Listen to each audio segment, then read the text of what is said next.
ارشاد فرمایا حضرت آدم کی پیدائش کا واقعہ. کچھ مفسرین نے لکھا اللہ نے مشورہ کیا تھا فرشتوں سے، وَإِذْ قَالَ رَبُّكَ لِلْمَلَائِكَةِ إِنِّي جَاعِلٌ فِي الْأَرْضِ خَلِيفَةً. لیکن کچھ مفسرین کہتے ہیں کہ اللہ کو ضرورت نہیں فرشتوں سے مشورہ کرنے کی. اللہ نے فرشتوں سے مشورہ نہیں کیا، بلکہ رب نے انہیں آگاہ فرمایا تھا کہ میں لگا ہوں زمین پہ اپنا نائب بنانے، میں خلافت دینے لگا ہوں زمین پہ.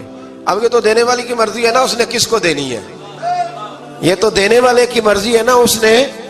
تو کچھ لوگ کہتے ہیں کہ دینے والے سے زیادہ ہمیں پتہ ہے. تو فرشتوں کو بھی یہ اجتہادی خطا ہو گئی، کہنے لگے یا اللہ اسے نہ بنانا، یہ فساد کرے گا، یہ خون ریزیاں کرے گا. تو اللہ نے فرمایا جو میں جانتا ہوں وہ تم. اللہ اکبر. امام راضی فرماتے جب رمضان آتا ہے تو اللہ فرشتوں سے کہتا ہے ذرا یہ کھول کے دروازے دیکھو نا یہ زمین پہ کیا کر رہے ہیں. تم تو کہتے تھے فساد کریں گے اور یہ سارے تراویحیں پڑھ رہے ہیں. تم تو گویا کہتے تھے فساد کریں گے اور یہ تو دیکھو گویا رمضان کے روزے رکھ رہے ہیں، یہ تو میری یاد میں نکلے ہوئے. تم کچھ کہتے تھے اور دیکھو میں نے تمہیں کہا تھا نا جو میں جانتا ہوں وہ تم. اللہ نے پھر حضرت آدم علیہ السلام کو تمام زمانے کے علوم عطا کیے، علم سکھا لیا. تو فرشتوں سے کہا تم بھی ان چیزوں کے نام بتاؤ، تو وہ بتا سکے نہیں. اللہ نے فرمایا اب اس طرح کرو آدم کو سجدہ کرو. سب نے سجدہ کیا سوائے وہ. کہنے لگا یا اللہ صرف تجھے ہی کرنا ہے. کرنا بھی صرف اللہ کو چاہیے، پر رب کے آگے بھی جھکنا چاہیے، اور جس کے سامنے رب جھکائے نا وہاں بھی. اور یہ جو عاجزی ہے نا، یہ جو جھکنا ہے یہ علم کے آگے ہے.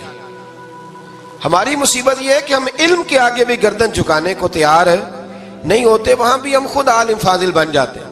تو فرمایا کہ سب سے کہا سجدہ کرو، سب نے سجدہ کیا سوائے ابلیس کے. تو پھر ہوا کیا وکان من الکافرین، وہ کافروں میں سے ہو گیا. پھر اللہ نے حضرت آدم کو اور جناب حوا کو نا مقام دے دیا جنت میں رہنے کے لیے، اور کہا سارا کچھ کھانا، درخت کے قریب نہ جانا. ابھی آپ کسی سے کہہ دیں تھوڑا سا کہ پیچھے نہ دیکھنا، یعنی اگر میری سمجھ لیں ادب کی وجہ سے کوئی 1.5-2 منٹ یا 6 منٹ نہیں بھی نہ دیکھے گا تو سوچے گا ضرور کہ پتہ نہیں اب پیچھے کیا ہے، مصیبت کیا ہے. یعنی آپ کہہ کے دیکھ لیں کسی کو، پیچھے نہ دیکھنا. فطرت ہے نا انسان کی، وہ جستجو کرتا ہے. کہا اس درخت کے پاس نہ جانا. تو حضرت حوا سلام اللہ علیہ کہتے ہیں دل میں خیال رہتا تھا کہ آخر ہے کیا درخت کے پاس. یہی انسان کا عقیدہ توحید ہے کہ جہاں سے رب منع کر دے وہاں وہ منع ہو جائے. اور یہ ان کی خطا نہیں تھی، یہ اللہ کی حکمت تھی، چونکہ رب نے تو پہلے کہہ دیا تھا بنایا ہی زمین کے لیے، تو یہ تو سارا کچھ ہونا تھا تو زمین پہ آنا تھا نا. تو حضرت حوا اور جناب آدم کے پاس شیطان آیا. اب اس کو نکال تو دیا تھا پر ابھی اس کا جنت میں آنا جانا بند نہیں ہوا تھا، یہ بھی اللہ کی حکمت تھی. تو وہ کہنے لگا تمہیں پتہ ہے بعد میں مر جاؤ گے. تو حضرت حوا کہنے لگی کیا موت بھی آئے گی؟ کہاں، اس کی تکلیف بھی بڑی ہوگی، تو پھر بچیں گے کیسے؟ تو کہنے لگے پھل کھا لو اس درخت کا. تو بچنے کے لیے پھل کھایا تھا. جس طرح لوگ آج بہت سارے کام بچنے کے لیے کرتے ہیں پر بچ سکتے، بچنے کے لیے پھل کھایا. تو اللہ نے فرمایا زمین پہ چلے جاؤ. تو حضرت آدم زمین پہ آئے. پھر کئی 100 سال روتے رہے. فَتَلَقَّى آدَمُ مِن رَبِّهِ کَلِمَاتٍ. تو پھر اللہ نے خود ہی جناب آدم کو کچھ کلمے سکھائے. علامہ اسماعیل لکی فرماتے ہیں وہ کلمے یہ تھے کہ حضرت آدم نے میرے نبی کا وسیلہ پیش کیا، اللہ کریم نے جناب آدم کی دعا کو مقبول فرما لیا.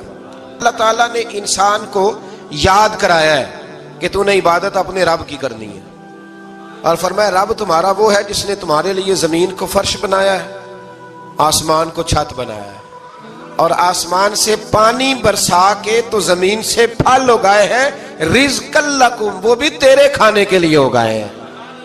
وہ جو آسمان سے بارش برسا کے زمین سے سبز اور پھل اگائے ہیں تو وہ بھی تیرے لیے. جب سارا کچھ تیرے لیے بنایا تو بھی تو عبادت کرنا اپنے رب کی، پھر کسی کو اس کا شریک نہ ٹھہرا. ایک چیلنج بھی کیا قرآن مجید نے اس رکوع کے اندر.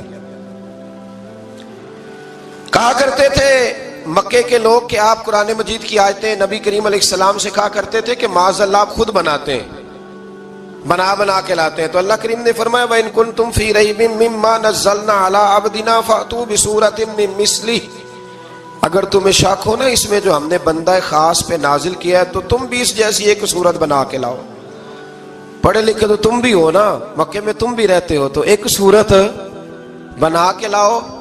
قرآن مجید ہم سے چھینا گیا ہے سازش کے تحت، اس لیے کہ جس قوم کو قرآن آ جاتا ہے نا، پھر کوئی کافر اس کا مقابلہ نہیں کر سکتا۔ دیکھیں نا، اگر کافروں کے پاس جواب ہوتا قرآن پاک کا تو بدر اور احد میں نا کوئی آیت بنا کے لاتے، قرآن کے مقابلے کی تلواریں لے کے نہ آتے، ان کے پاس جواب ہی نہیں تھا۔ اور قیامت تک کسی کافر کے پاس قرآن مجید کا کوئی جواب، قرآن کا کوئی جواب، قسم اللہ کی جواب کوئی نہیں قرآن کا، اس کا کوئی جواب نہیں۔ کیا بات ہے قرآن پاک کی۔ وہ ایک دفعہ مسلمہ کذاب بے ایمان کہنے لگا میں نے بنا لیا ہے قرآن پاک کا جواب، معاذ اللہ۔ جواب کیا بنایا؟ وہ سورت ہے نا القاریۃ ما القاریۃ وما ادراک ما القاریۃ، کھڑکھڑانے والی کیا ہے، کھڑکھڑانے والی تمہیں کیا پتا کیا ہے کھڑکھڑی، قیامت کا ذکر ہے۔ کہنے لگا میں نے اس جیسی سورت بنا لیا، تو کیا بنایا؟ الفیل مل فیل وما ادراک ما الفیل۔ کہنے لگا ہاتھی، تمہیں کیا پتا کیا ہاتھی، تم کیا جانو کیا ہاتھی۔ تو پاس جو اس کے اپنے بیٹھے تھے نا چیلے، کہنے لگے چپ کر جا، سارے زمانے کو پتا ہے ہاتھی کیا ہوتا ہے۔ تو پاگل ہے، اس کے دو کان ہوتے ہیں، ایک سونڈ ہوتی ہے، چار اس کے پیر ہوتے ہیں۔ بیوقوف آدمی، قرآن کا مقابلہ کرنا ہے تو کچھ چج کے ساتھ کر، پاگلوں کی طرح مقابلہ کرے گا، جوتے کھائے گا بھی، ہمیں بھی پڑھوائے گا۔ تو قرآن مجید کا کوئی مقابلہ کر سکا؟ تو اس آیت مبارکہ میں اللہ نے کافروں کو یہ کہا اگر مقابلہ نہیں کر سکتے تو پھر اللہ سے ڈرو، ورنہ دوزخ میں ڈالے جاؤ گے، وہ جس کا ایندھن آدمی اور پتھر ہے، اور بنائی بھی کافروں کے لیے گئی ہے۔ اعدت للکافرین، جہنم کس کے لیے بنائی گئی ہے؟ کافروں اور منافقوں کے لیے۔ مسلمانوں کے لیے بنائی گئی، مسلمان مرضی سے چھلانگے لگائیں تو ان کی موج ہے، ورنہ ان کے لیے جہنم، ان کے لیے اللہ نے جنت بنائی ہے۔ اور یہ بات کرتے ہی رب کریم نے فرمایا اے محبوب علیہ الصلوۃ والسلام، مومنوں کو خوشخبری دے دیں کہ اللہ نے ان کے لیے جنت بنائی ہے، اس میں باغات ہیں، انہیں رزق دیا جائے گا کھانے کے لیے، اور اس میں انہیں پاکیزہ بیویاں دی جائیں گی، اور پھر وہ اس میں ہمیشہ رہیں گے، انہیں اس سے نکالا نہیں جائے گا۔ آگے جو آیات کریمہ ہے نا، اس کے اندر اللہ تبارک و تعالیٰ نے فرمایا ہے کہ اللہ حیا نہیں کرتا سمجھانے کے لیے، مچھر کی مثال بھی دینی پڑے۔ فرمایا قرآن سے کچھ لوگ ہدایت حاصل کرتے ہیں اور کچھ گمراہ ہو جاتے ہیں۔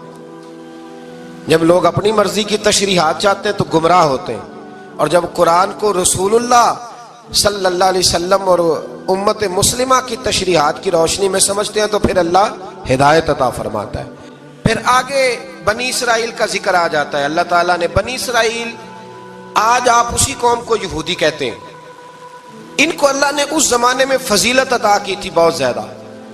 تو عرب کے اندر جب نبی پاک علیہ السلام نے اعلان نبوت کیا تو کچھ لوگوں نے یہ کہہ دیا کہ اگر یہ یہودی کلمہ پڑھ لیں گے تو ہم بھی پڑھ لیں گے۔ تو پھر اللہ نے انہیں یاد کرایا کہ تم اصل میں کیا ہو، تمہیں کلمہ پڑھنا چاہیے۔ تو اہل یہود کا تذکرہ کرتے کرتے رب کریم نے ایک بات یہ بھی ارشاد فرمائی کہ تم لوگوں کو تو کہتے رہے ہو کہ وہ نبی آنے والے ہیں، وہ نبی آنے والے ہیں، اور جب آ گئے ہیں تو ماننے کو تیار نہیں ہو۔ تو فرمایا تأمرون الناس بالبر وتنسون انفسکم وانتم تتلون الکتاب، لوگوں کو بھلائی کا حکم دیتے ہو اور اپنے آپ کو بھول جاتے ہو، افلا تعقلون، تمہیں عقل نہیں؟ پھر اللہ نے انہیں یہ بھی یاد کرایا کہ یاد کرو وہ زمانہ کہ جب فرعون نے خواب دیکھ لیا تھا کہ کوئی بچہ اس کی سلطنت کو تباہ کرے گا، تو پھر اس نے تمہارے بچوں کو ذبح کرانا شروع کیا اور تمہاری بیٹیوں کو چھوڑتا تھا۔ فرمایا یہ بھی تو تم نے دیکھا، میں نے تمہیں پھر تم سے کہا جہاد کرو قوم عمالقہ کے خلاف، تو مقام طیہ میں جا کے یہ لوگ کہنے لگے ہم سے جہاد نہیں ہوتا۔ اللہ نے انہیں ایک میدان میں قید کر دیا۔ بڑی دلچسپ بات، قید تو لوگ ہوتے ہیں نا چار دیواری میں، تو اللہ نے بنی اسرائیل والوں کو جب انہوں نے کہا جہاد نہیں کریں گے تو اللہ نے میدان میں قید کر دیا۔ میدان میں، یہ یاد رکھیں، جب انسان اللہ کی نافرمانی کرتا ہے تو اسے ایسی قید ملتی ہے جس کا اس نے تصور بھی نہیں کیا ہوتا۔ ایک میدان ہے مقام طیہ، قید ہو گئے، سارا دن سفر کرتے تھے، سارا دن، تو رات کو تھک کے سوتے تھے، صبح اٹھتے تھے نا جب، تو وہیں ہوتے تھے جہاں کل صبح چلے تھے۔ تو رب جب کسی کو قیدی بناتے ہیں تو اسے زنجیروں کی، سلاخوں کی ضرورت، دعا فرمائے اللہ تبارک و تعالی غموں سے نجات عطا فرمائے، یہ دعا فرمائے، ایسی قید دیتا ہے کہ جس سے پھر چھٹکارا ہو سکتا۔ تو بنی اسرائیل کا بہت زیادہ تذکرہ اس بارے میں اللہ تبارک و تعالی نے پھر بیان کیا، اور پھر کہا کہ انہیں جو حکم دیا جاتا تھا یہ اس کی سرتابی کرتے تھے، پھر اللہ نے ان پر ذلت نازل کر دی اور یہ ہمیشہ اس کا شکار رہے۔ قوم سبت کا ذکر فرمایا اللہ نے. ہفتے والے دن کچھ لوگ نافرمانی کرتے تھے. ہمارے بھی ہیلے بہانے ہیں نا آج کل کاروبار میں. تو اسی سپارے کی آیت نمبر 65 کے اندر اللہ تعالیٰ نے حضرت داؤد کی قوم کا ذکر کیا کہ اللہ نے انہیں حکم دیا تھا کہ ہفتے والے دن مچھلیاں نہیں پکڑنی. تو وہ کہتے تھے چلو ہاتھ لگا کے نہیں پکڑنی, ہاتھ لگا کے. وہ ہمارے لوگ ہیلے بہانے تلاش کر لیتے ہیں نا. وہ بڑے جناب انشورنس والا آ گیا, اب وہ بینک والا آ گیا, اب وہ فلانے صاحب آ گئے, وہ تروڑ مروڑ کے کہانیاں باتیں, اور پھر ہمیں بھی رستے مل جاتے ہیں بچنے کے. مفتی صاحب نے کہہ دیا تھا, ایک مولانا سے میں نے ان کو کہا ہفتے والے دن مچھلیاں نہیں پکڑنی. کا نہیں پکڑتے, چھوٹے چھوٹے حوض بنا لیے. تو مچھلیاں زیادہ آتی تھی اس دن, یہ بھی اللہ کی قدرت تھی. نماز کے وقت گاہک زیادہ آتے ہیں, یہ اس کی قدرت ہوتی ہے. تو وہ مچھلیاں حوض میں جمع ہو جاتی ہیں. یوں سمجھ لیں کہ جال انہوں نے لگا لیے ہوئے تھے, تو جال میں وہ پھنستی رہتی تھی, حوضوں میں آتی رہتی تھی. ہفتے کو نہیں پکڑتے تھے, اتوار کو پکڑ لیتے تھے. تو پھر اللہ نے انہیں سزا دی. فرمایا تماشے کرتے ہو اللہ کے حکم کے ساتھ. کیا سزا دی؟ فَقُلْنَا لَهُمْ كُونُوا قِرَادَةً خَاسِئِينَ. فرمایا بندر بن جاؤ دھتکارے ہوئے. جو رزق حرام طریقے سے کماتے تھے رب انہیں بندر بنا دیتا تھا. ابھی بھی میں نے دیکھے ہیں بڑے بڑے تاجر پاگلوں جیسی زندگی گزار رہے ہیں. نفسیاتی طور پہ سکون نہیں ہے, کروڑوں روپیہ پڑا ہے. کیوں؟ اس لیے کہ رب کے بتائے ہوئے طریقے کے مطابق تجارت نہیں کرتے. آگے ایک اور دلچسپ بات آ گئی. بنی اسرائیل کے اندر نا ایک شخص نے اپنے چچا کو قتل کر دیا جائیداد کے لیے. یہ دیکھیں کب سے لوگ جائیداد کے لیے قتل کرتے آ رہے ہیں. چچا کو قتل کر دیا, اور قتل کر کے حضرت موسیٰ علیہ السلام کے پاس آئے کہ میرے چچا کو کسی نے قتل کر دیا ہے, تو بتائیں کیا کرنا ہے. تو آپ نے فرمایا کہ گائے ذبح کرو, اور اس کا ایک ٹکڑا مقتول کو مارو, مرنے والے کو. وہ خود اٹھ کے بتا دے گا مجھے کس نے قتل کیا ہے. اب ارادہ نہیں تھا گائے ذبح کرنے کا, تو بہانے کرنے لگے. ارادہ نہیں نہ ہوتا تو پھر کیا ہوتے ہیں, کہنے لگے گائے کس طرح کی ہو, بوڑھی ہو کہ بچی ہو, رنگ کیسا ہو, جوان ہو کہ چھوٹی ہو, حال میں ایک دفعہ چلنا سیکھ گئی ہو یا ابھی نہ سیکھی ہو. تو بتاتے گئے تو رب بھی شرطیں بیان کرتا گیا. گہرے زرد رنگ کی ہو, حال کے اندر اسے نہ چلایا گیا ہو, پانی نہ نکالا گیا ہو, نہ بچی ہو نہ جوان ہو, اس کے درمیان ہو. یہ ساری شرطیں کہاں پائی جاتی تھی؟ حضرت موسیٰ علیہ السلام کی قوم کا ایک شخص تھا جو اللہ کا ولی تھا. وہ جب انتقال کرنے لگا نا, اللہ اکبر, دیکھو رب ولیوں کی اولادوں پر بھی کتنا فضل فرماتا ہے. وہ جب انتقال کرنے لگا تو ایک اس کے پاس چھوٹی سی بچیا تھی, گائے کی بچی.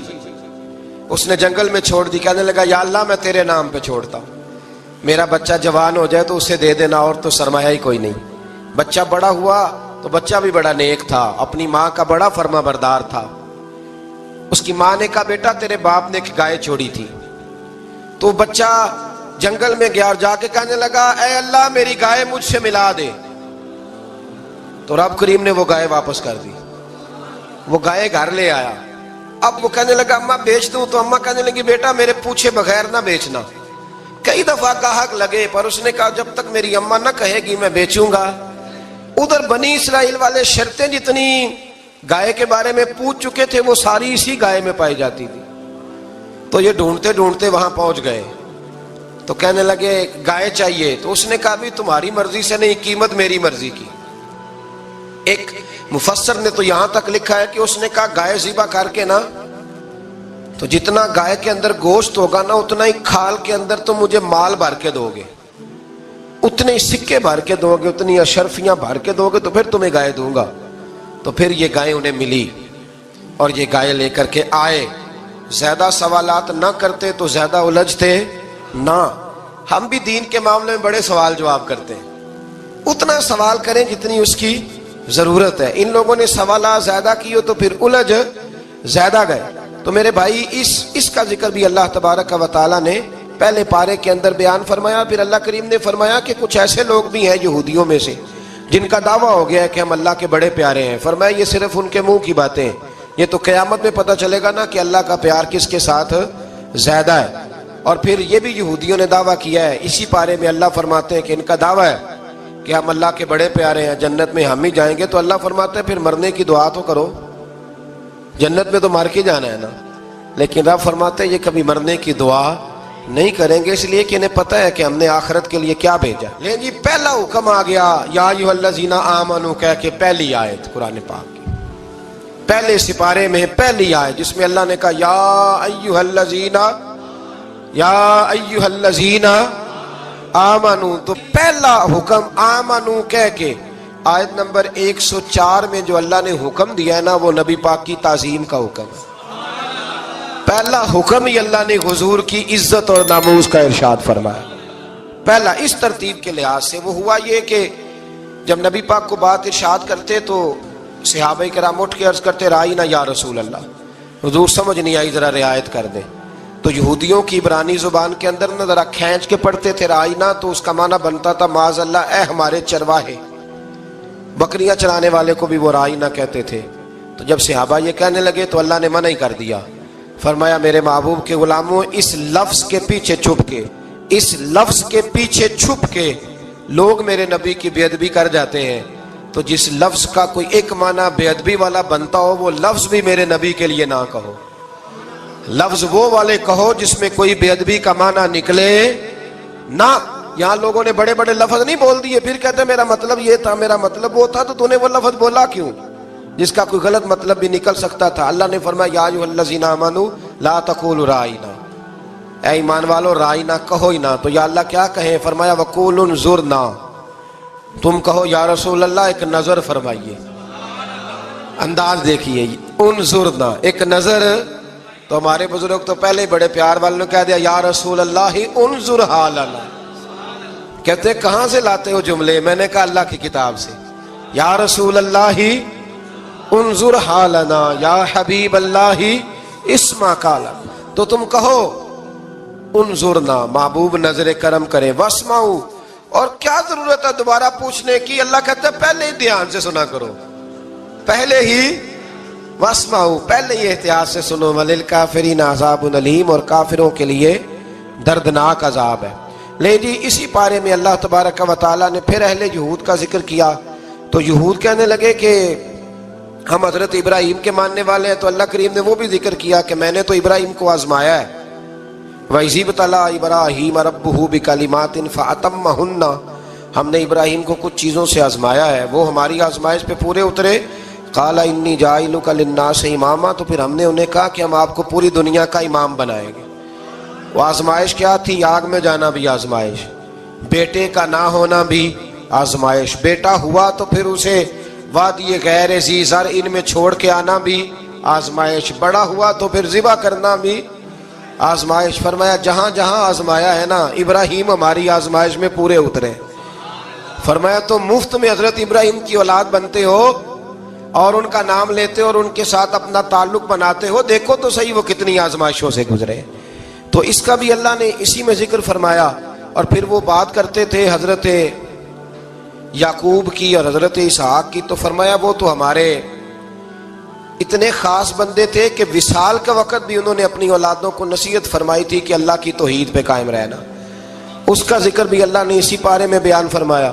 اور جو حضرت ابراہیم اور جناب اسماعیل نے کعبہ تعمیر کیا تو اس کا ذکر بھی اللہ تعالیٰ نے اسی پارے میں فرمایا۔ اور فرمایا جب وہ کعبہ بنا رہے تھے تو کہہ رہے تھے ربنا تقبل منا، کہہ رہے تھے اے اللہ بنا ہم نے دیا ہے پر مہربانی فرما ہم سے قبول فرما لے۔ تو جو آیہ کریمہ آخر میں عرض کرنا چاہتا ہوں اس پر بھی تھوڑی توجہ فرمائیں گے تو بات بڑی نکھر کے باہر آئے گی۔ یہ 16ویں رکوع کے اندر اللہ نے پھر یہود کا اور عیسائیت کا ذکر فرمایا تو اللہ کریم نے ایک بات ارشاد فرمائی، یہودیوں کے ہاں جب کوئی بچہ پیدا ہوتا تھا پیلے رنگ کے ساتھ اس کو رنگتے تھے، یا کوئی خاص رنگ تھا ان کا، بچہ پیدا ہوتا تو اس پر وہ رنگ چڑھاتے کہ یہ جی ہمارے مذہب کا رنگ ہے۔ ہمارے ہاں بھی رسمیں ہیں نا اپنی اپنی، معاذ اللہ اپنی اپنی نہیں ہونی چاہیے، اللہ رسول کا حکم ہونا چاہیے۔ تو یہودیوں کے ہاں بچہ پیدا ہوتا تو ایک خاص رنگ چڑھاتے، عیسائیوں کے ہاں پیدا ہوتا تو وہ بھی ایک خاص رنگ چڑھاتے۔ تو مسلمانوں کے ہاں بچے پیدا ہوئے تو انہوں نے بھی توجہ کی کہ یہ کیا ہو رہا ہے، تو رب کریم نے فرمایا صبغۃ اللہ، رنگ اللہ کا ہی ہے۔ ومن احسن من اللہ صبغۃ، اور فرمایا اللہ کے رنگ سے زیادہ خوبصورت کس کا رنگ ہو سکتا ہے؟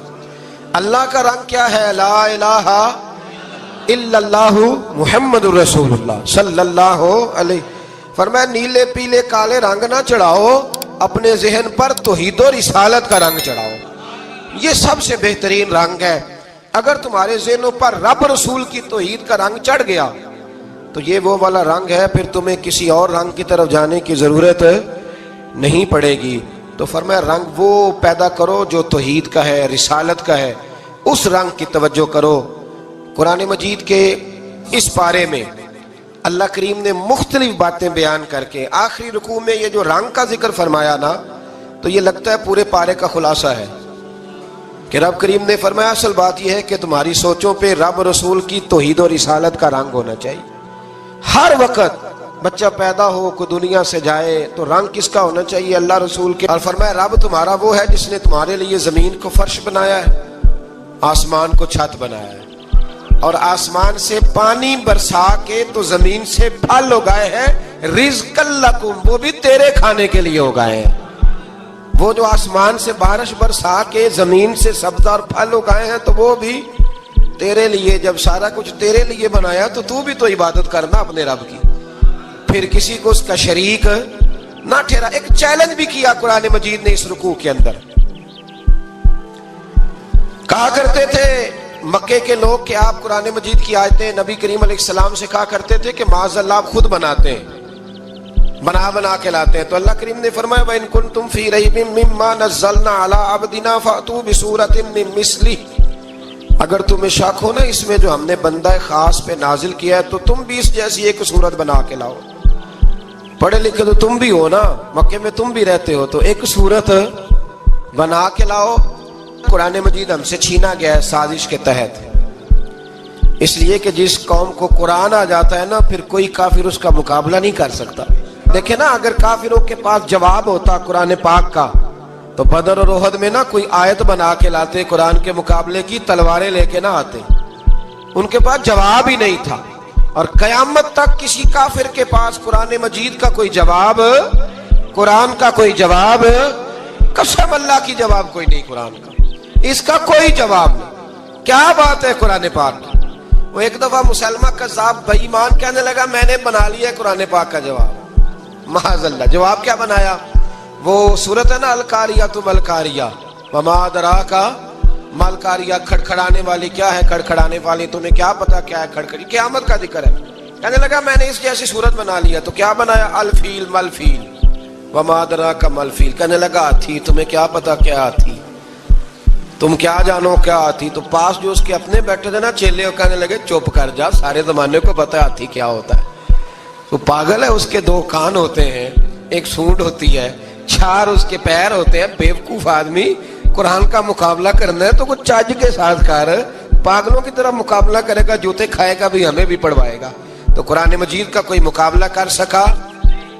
تو اس آیت مبارکہ میں اللہ نے کافروں کو یہ کہا اگر مقابلہ نہیں کر سکتے تو پھر اللہ سے ڈرو، ورنہ دوزخ میں ڈالے جاؤ گے، وہ جس کا ایندھن آدمی اور پتھر ہے، اور بنائی بھی کافروں کے لیے گئی ہے۔ اعدت للکافرین، جہنم کس کے لیے بنائی گئی ہے؟ کافروں اور منافقوں کے لیے۔ مسلمانوں کے لیے بنائی گئی، مسلمان مرضی سے چھلانگے لگائیں تو ان کی موج ہے، ورنہ ان کے لیے جہنم، ان کے لیے اللہ نے جنت بنائی ہے۔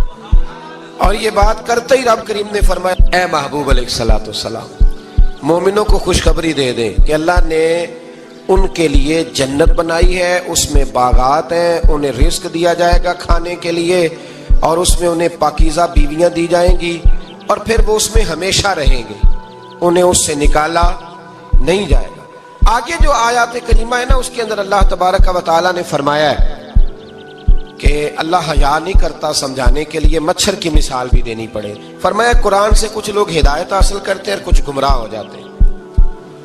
جب لوگ اپنی مرضی کی تشریحات چاہتے ہیں تو گمراہ ہوتے ہیں، اور جب قرآن کو رسول اللہ صلی اللہ علیہ وسلم اور امت مسلمہ کی تشریحات کی روشنی میں سمجھتے ہیں تو پھر اللہ ہدایت عطا فرماتا ہے۔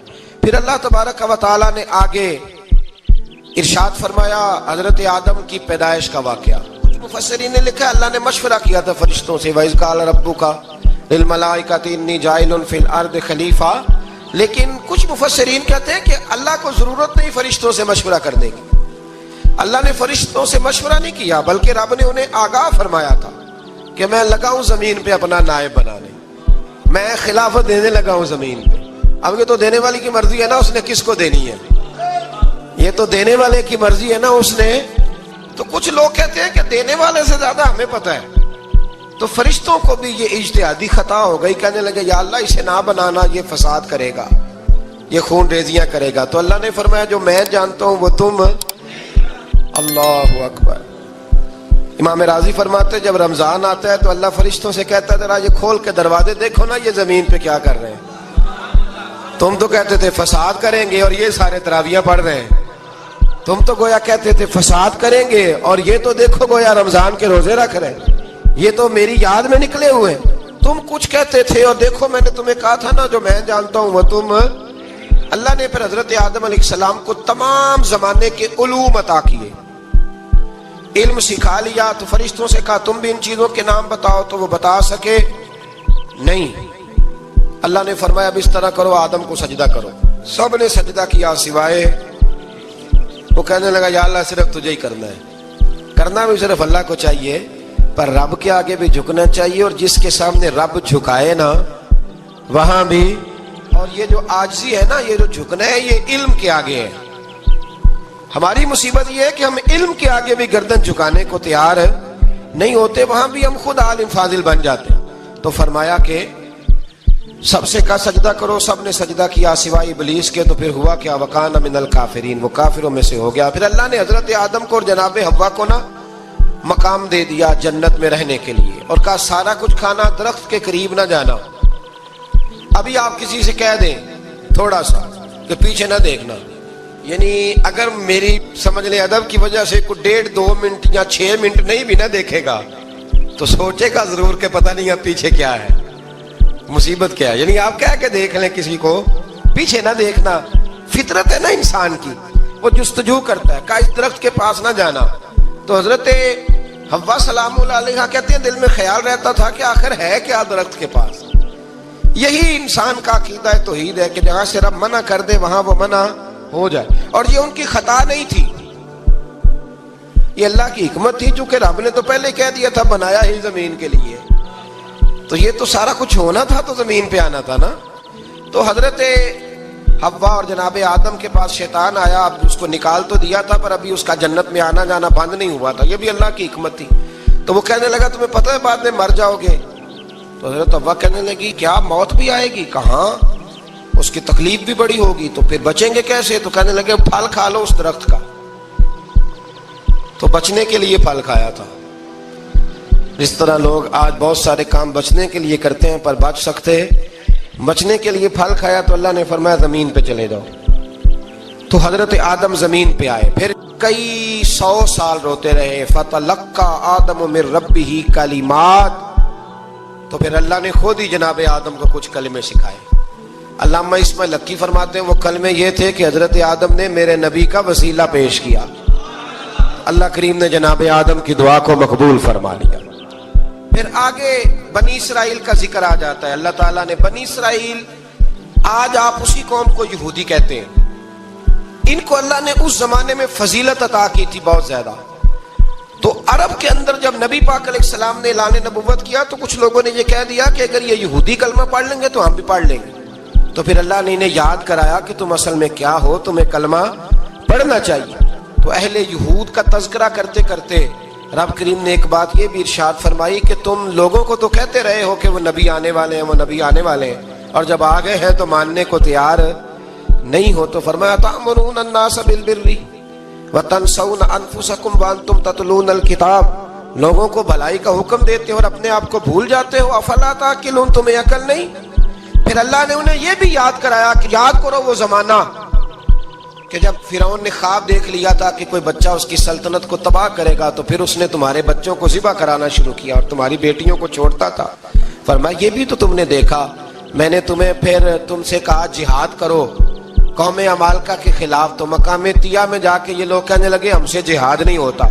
اللہ نے انہیں ایک میدان میں قید کر دیا، بڑی دلچسپ بات، قید تو لوگ ہوتے ہیں نا چار دیواری میں، تو اللہ نے بنی اسرائیل والوں کو جب انہوں نے کہا ہم جہاد نہیں کریں گے تو اللہ نے میدان میں قید کر دیا۔ میدان میں. یہ یاد رکھیں، جب انسان اللہ کی نافرمانی کرتا ہے تو اسے ایسی قید ملتی ہے جس کا اس نے تصور بھی نہیں کیا ہوتا. ایک میدان ہے مقام طیہ، قید ہو گئے. سارا دن سفر کرتے تھے، سارا دن، تو رات کو تھک کے سوتے تھے، صبح اٹھتے تھے نا جب، تو وہیں ہوتے تھے جہاں کل صبح چلے تھے. تو رب جب کسی کو قیدی بناتے ہیں تو اسے زنجیروں کی، سلاخوں کی ضرورت. دعا فرمائے اللہ تبارک و تعالی غموں سے نجات عطا فرمائے. یہ دعا فرمائے. ایسی قید دیتا ہے کہ جس سے پھر چھٹکارا ہو سکتا. تو بنی اسرائیل کا بہت زیادہ تذکرہ اس پارے میں اللہ تبارک و تعالی نے پھر بیان کیا، اور پھر کہا کہ انہیں جو حکم دیا جاتا تھا یہ اس کی سرتابی کرتے تھے. پھر اللہ نے ان پر ذلت نازل کر دی اور یہ ہمیشہ اس کا شکار رہے. قوم سبت کا ذکر فرمایا اللہ نے. ہفتے والے دن کچھ لوگ نافرمانی کرتے. ہمارے بھی ہیلے بہانے ہیں نا آج کل کاروبار میں. تو اسی سپارے کی آیت نمبر 65 کے اندر اللہ تعالیٰ نے حضرت داؤد کی قوم کا ذکر کیا کہ اللہ نے انہیں حکم دیا تھا کہ ہفتے والے دن مچھلیاں نہیں پکڑنی. تو وہ کہتے تھے چلو ہاتھ لگا کے نہیں پکڑنی، ہاتھ لگا کے. وہ ہمارے لوگ ہیلے بہانے تلاش کر لیتے ہیں نا. وہ بڑے جناب انشورنس والا آ گیا، اب وہ بینک والا آ گیا، اب وہ فلانے صاحب آ گئے، وہ تروڑ مروڑ کے کہانیاں باتیں، اور پھر ہمیں بھی رستے مل جاتے ہیں بچنے کے. مفتی صاحب نے کہہ دیا تھا، ایک مولانا سے میں نے ان کو کہا ہفتے والے دن مچھلیاں نہیں پکڑنی. کہا نہیں پکڑتے، چھوٹے چھوٹے حوض بنا لیے. تو مچھلیاں زیادہ آتی تھی اس دن، یہ بھی اللہ کی قدرت تھی. نماز کے وقت گاہک زیادہ آتے ہیں، یہ اس کی قدرت ہوتی ہے. تو وہ مچھلیاں حوض میں جمع ہو جاتی ہیں. یوں سمجھ لیں کہ جال انہوں نے لگا لیے ہوئے تھے، تو جال میں وہ پھنستی رہتی تھی، حوضوں میں آتی رہتی تھی. ہفتے کو نہیں پکڑتے تھے، اتوار کو پکڑ لیتے تھے. تو پھر اللہ نے انہیں سزا دی. فرمایا تماشے کرتے ہو اللہ کے حکم کے ساتھ. کیا سزا دی؟ فَقُلْنَا لَهُمْ كُونُوا قِرَادَةً خَاسِئِينَ. فرمایا بندر بن جاؤ دھتکارے ہوئے. جو رزق حرام طریقے سے کماتے تھے رب انہیں بندر بنا دیتا تھا. ابھی بھی میں نے دیکھے ہیں بڑے بڑے تاجر پاگلوں جیسی زندگی گزار رہے ہیں. نفسیاتی طور پہ سکون نہیں ہے، کروڑوں روپیہ پڑا ہے. کیوں؟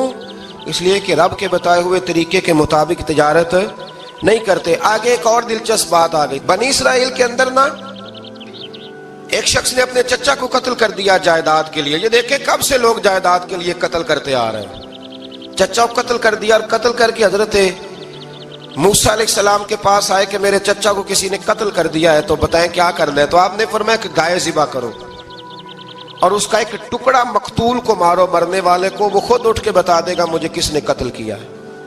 اب ارادہ نہیں تھا گائے ذبح کرنے کا تو بہانے کرنے لگے. ارادہ نہیں نہ ہوتا تو پھر کیا ہوتے ہیں؟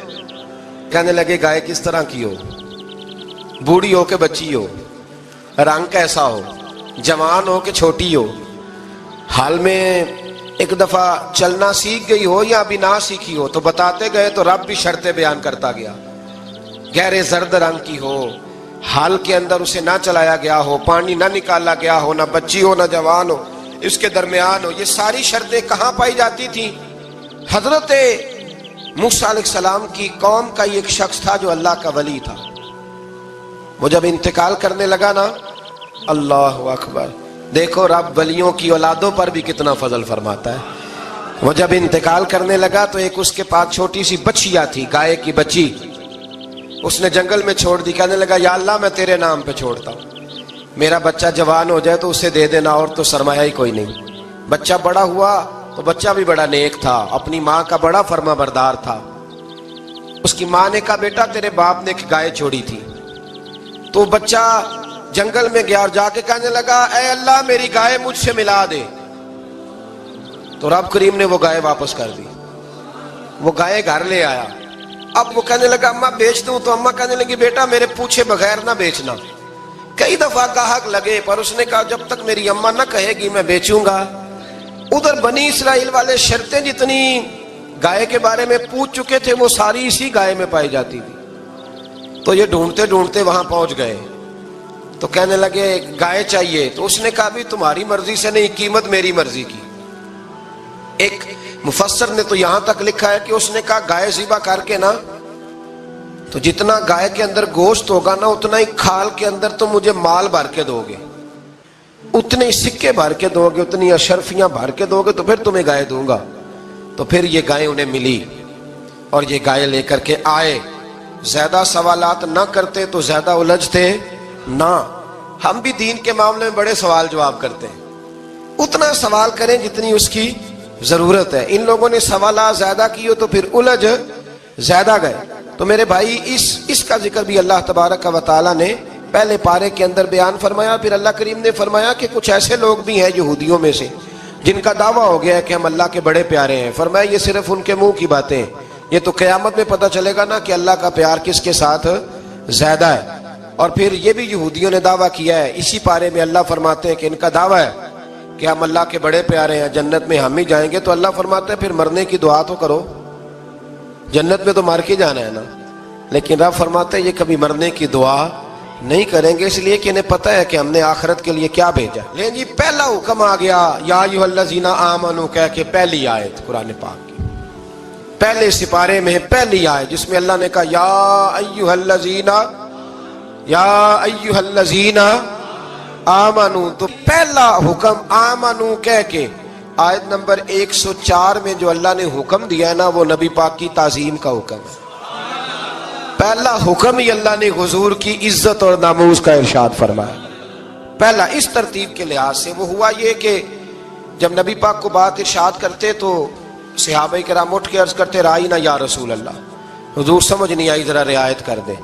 تو یہودیوں کی عبرانی زبان کے اندر نہ ذرا کھینچ کے پڑھتے تھے رائینا, تو اس کا معنی بنتا تھا معاذ اللہ اے ہمارے چرواہے. بکریاں چرانے والے کو بھی وہ رائینا کہتے تھے. تو جب صحابہ یہ کہنے لگے تو اللہ نے منع ہی کر دیا. فرمایا میرے محبوب کے غلاموں, اس لفظ کے پیچھے چھپ کے لوگ میرے نبی کی بے ادبی کر جاتے ہیں. تو جس لفظ کا کوئی ایک معنی بے ادبی والا بنتا ہو وہ لفظ بھی میرے نبی کے لیے نہ کہو. لفظ وہ والے کہو جس میں کوئی بے ادبی کا معنی نکلے نہ. یہاں لوگوں نے بڑے بڑے لفظ نہیں بول دیے, پھر کہتے میرا مطلب یہ تھا, میرا مطلب وہ تھا. تو تو نے وہ لفظ بولا کیوں جس کا کوئی غلط مطلب بھی نکل سکتا تھا. اللہ نے فرمایا یا ایھا الذین آمنوا لا تقولوا رائینا, اے ایمان والو رائینا کہو ہی نہ. تو یا اللہ کیا کہیں؟ فرمایا وقولوا انظرنا, تم کہو یا رسول اللہ ایک نظر فرمائیے. انداز دیکھیے, انظرنا ایک نظر. تو ہمارے بزرگ تو پہلے بڑے پیار والوں نے کہہ دیا یا رسول اللہ انظر حالنا. کہتے کہاں سے لاتے ہو جملے؟ میں نے کہا اللہ کی کتاب سے. یا رسول اللہ انظر حالنا یا حبیب اللہ اسمع قالا. تو تم کہو انظرنا, محبوب نظر کرم کرے, واسمعوا, اور کیا ضرورت ہے دوبارہ پوچھنے کی؟ اللہ کہتا ہے پہلے ہی دھیان سے سنا کرو, پہلے ہی واسمعوا, پہلے ہی احتیاط سے سنو. وللکافرین عذاب علیم, اور کافروں کے لیے دردناک عذاب ہے. لے جی اسی پارے میں اللہ تبارک و تعالیٰ نے پھر اہل یہود کا ذکر کیا. تو یہود کہنے لگے کہ ہم حضرت ابراہیم کے ماننے والے ہیں. تو اللہ کریم نے وہ بھی ذکر کیا کہ میں نے تو ابراہیم کو آزمایا ہے. وَإِذِ ابْتَلَىٰ إِبْرَاهِيمَ رَبُّهُ بِكَلِمَاتٍ فَأَتَمَّهُنَّ, ہم نے ابراہیم کو کچھ چیزوں سے آزمایا ہے, وہ ہماری آزمائش پہ پورے اترے. قَالَ إِنِّي جَاعِلُكَ لِلنَّاسِ إِمَامًا, تو پھر ہم نے انہیں کہا کہ ہم آپ کو پوری دنیا کا امام بنائیں گے. وہ آزمائش کیا تھی؟ آگ میں جانا بھی آزمائش, بیٹے کا نہ ہونا بھی آزمائش, بیٹا ہوا تو پھر اسے وادی غیر ذی زرع ان میں چھوڑ کے آنا بھی آزمائش, بڑا ہوا تو پھر ذبح کرنا بھی آزمائش. فرمایا جہاں جہاں آزمایا ہے نا ابراہیم ہماری آزمائش میں پورے اترے. فرمایا تو مفت میں حضرت ابراہیم کی اولاد بنتے ہو اور ان کا نام لیتے ہو اور ان کے ساتھ اپنا تعلق بناتے ہو, دیکھو تو صحیح وہ کتنی آزمائشوں سے گزرے. تو اس کا بھی اللہ نے اسی میں ذکر فرمایا. اور پھر وہ بات کرتے تھے حضرت یعقوب کی اور حضرت اسحاق کی. تو فرمایا وہ تو ہمارے اتنے خاص بندے تھے کہ وصال کے وقت بھی انہوں نے اپنی اولادوں کو نصیحت فرمائی تھی کہ اللہ کی توحید پہ قائم رہنا. اس کا ذکر بھی اللہ نے اسی پارے میں بیان فرمایا. اور جو حضرت ابراہیم اور جناب اسماعیل نے کعبہ تعمیر کیا تو اس کا ذکر بھی اللہ تعالیٰ نے اسی پارے میں فرمایا. فرمایا جب وہ کعبہ بنا رہے تھے تو کہہ رہے تھے ربنا تقبل منا, کہہ رہے تھے اے اللہ بنا ہم نے دیا ہے پر مہربانی فرما ہم سے قبول فرما لے. تو جو آیہ کریمہ آخر میں عرض کرنا چاہتا ہوں اس پر بھی تھوڑی توجہ فرمائیں گے تو بات بڑی نکھر کے باہر آئے گی. یہ 16ویں رکوع کے اندر اللہ نے پھر یہود کا اور عیسائیت کا ذکر فرمایا.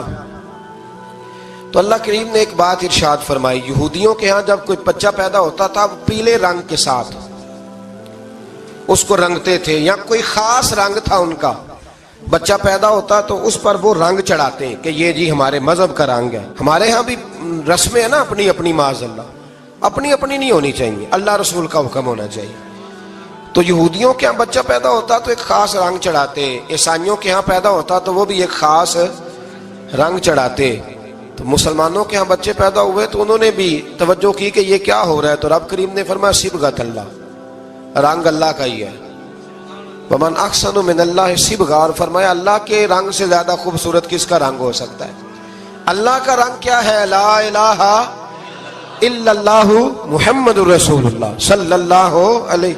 فرمایا نیلے پیلے کالے رنگ نہ چڑھاؤ، اپنے ذہن پر توحید و رسالت کا رنگ چڑھاؤ، یہ سب سے بہترین رنگ ہے۔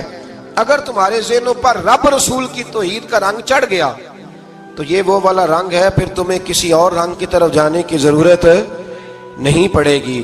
تو فرمایا رنگ وہ پیدا کرو جو توحید کا ہے، رسالت کا ہے، اس رنگ کی توجہ کرو۔ قرآن مجید کے اس پارے میں اللہ کریم نے مختلف باتیں بیان کر کے آخری رکوع میں یہ جو رنگ کا ذکر فرمایا نا، تو یہ لگتا ہے پورے پارے کا خلاصہ ہے کہ رب کریم نے فرمایا اصل بات یہ ہے کہ تمہاری سوچوں پہ رب رسول کی توحید و رسالت کا رنگ ہونا چاہیے۔ ہر وقت بچہ پیدا ہو، کوئی دنیا سے جائے تو رنگ کس کا ہونا چاہیے؟ اللہ رسول کے دین کا۔ اللہ تعالی ہمیں سمجھنے کی توفیق عطا فرمائے۔ آخر دعوانا ان الحمدللہ۔